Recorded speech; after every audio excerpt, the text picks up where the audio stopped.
Hey guys, Thomas Gidlow, half of the Gidlow movie show, whatever you want to call it, podcast show thingy. Anyway, figured I would go ahead and address some of the comments and questions from the YouTube video, and what Dan will end up doing is focusing more on the email questions for the podcast, the beginning of the podcast each week. So I have pulled some comments, some questions, some things I thought were funny, some things I'd like to hit on, and we'll be doing this pretty much every week along with the show. Okay, so we're going to start off with a comment from me. That's right, Skyward Cinema. Figured I'd just start right off the top with this. Skyward Cinema says, I have a face for radio and Dan is the sexy of our duo. That is very true. So why am I doing this? Well, humiliation, I don't know. But as you can kind of sort of tell, I do basically have a face for radio, so that's why I prefer to be on the other side of the camera than in front of the camera. But Daniel has been graced with the, shall we say, handsome gene. The ladies find him more attractive. We'll see. We'll see. Anyway, yeah. Moving on, Matthew Gannon, 41MG asks, have you guys ever watched Sliders TV show or the Halloween movies, ?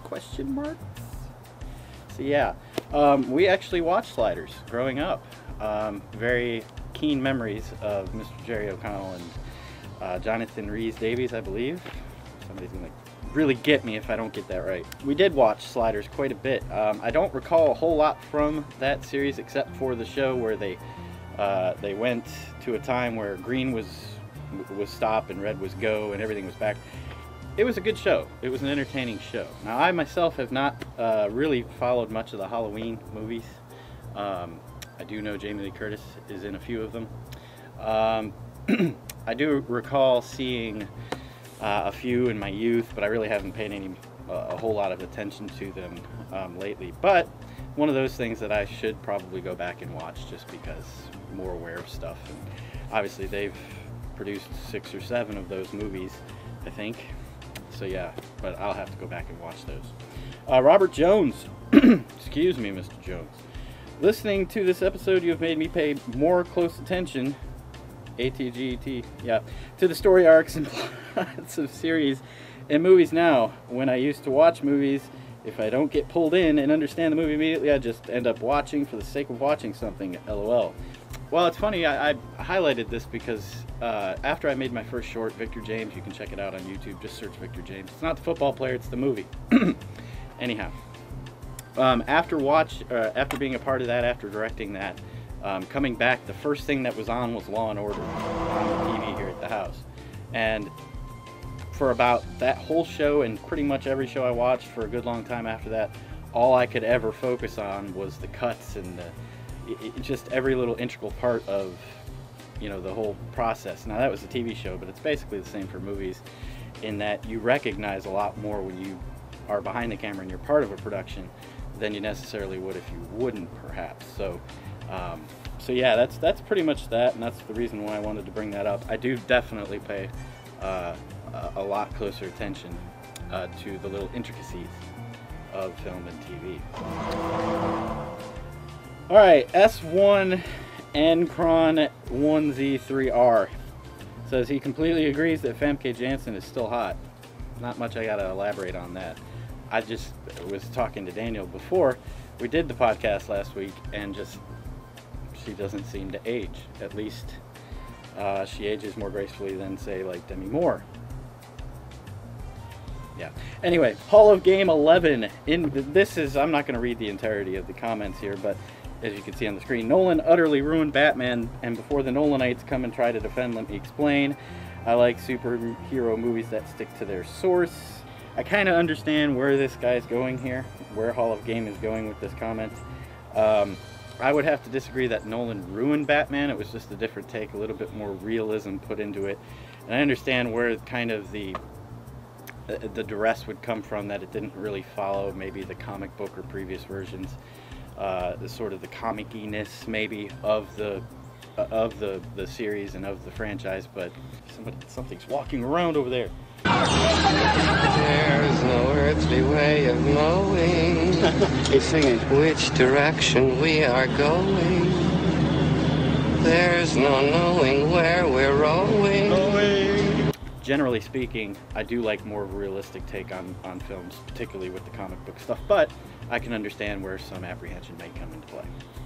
Jesse5212, I know what you guys are talking about these days. Hollywood isn't even trying anymore. Like 1 in 50 big films is actually good. Take Dredd, for instance. Have not seen Dredd. Yeah, as kind of alluded to on the previous podcast, I can definitely get into rant mode when it comes to the typical Hollywood fare. Suffice it to say, birds flying overhead, that I tend to agree that the lack of originality is scarce in Hollywood. Not to say that everything is bad and everything's crap. There are obviously quite a few films out there that are very good. But I do agree with the idea of what you're getting at. Okay, Todorov, 62, Anne Hathaway or Scarlett Johansson to play the female character in the next Star Wars. What do you guys think? For my money, it's funny that I was thinking about this before I started, and I was like, you know what? I would really like to see Natalie Portman in a Star Wars film, but obviously she's already been in one. You know, it was the newer ones. So she's one of my favorite female actresses, as opposed to male actresses. But she's definitely one of my favorite actors, and it is kind of sucky to know that she won't obviously have a shot at doing something like this. I think these films are going to be quite a bit better than the last 3 were. But anyhow, I would like to see someone like maybe a Charlize Theron. I think that would be quite interesting. She's another one of my favorite actresses. But I could definitely see Anne Hathaway. I don't know about Scarlett Johansson. Fan of hers, I would say, but I don't. It'll be interesting to see. But my personal favorite, I'd love to see Charlize Theron in something like this. Obviously, she's had some action-y roles here and there with, you know, stuff like Italian Job and Aeon Flux, which is somewhat of a difficult movie to follow, but she was very good in it. Daring, O-N? Yeah, I don't know. Any guests ever gonna be on the show? That is definitely something we will work towards. We'd like to have guests on the show.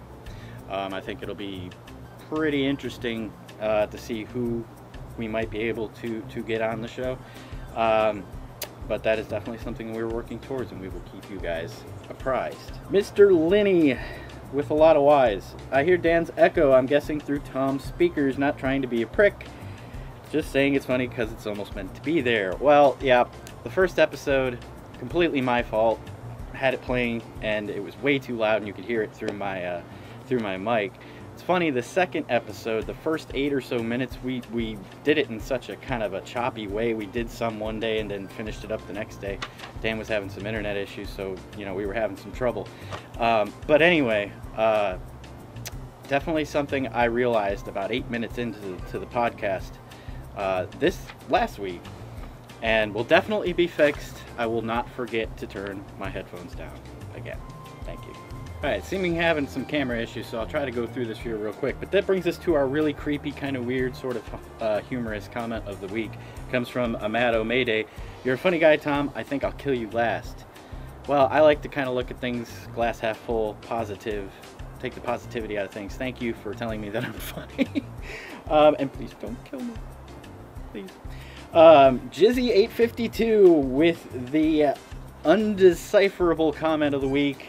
You accept to need to that, if not, when you more that is. Couldn't agree with you more. On that note, thank you very much, guys, for being a part of the show. Keep your comments coming. You can send your comments and questions also to my Twitter at Thomas Gidlow. Subscribe to my YouTube channel as well. And we will see you next week. Now, be sure to stay tuned Monday, each and every Monday on Dan's News Machinima YouTube channel for the Gidlow Movie Show podcast. You can also check out the show Twitter feed at Gidlow Show. And of course, you know where Dan is, at Dan's News on Twitter, Dan's News Machinima on YouTube. Thanks, you guys. Comments, questions, bring them on. We'll do this every week. See you next time.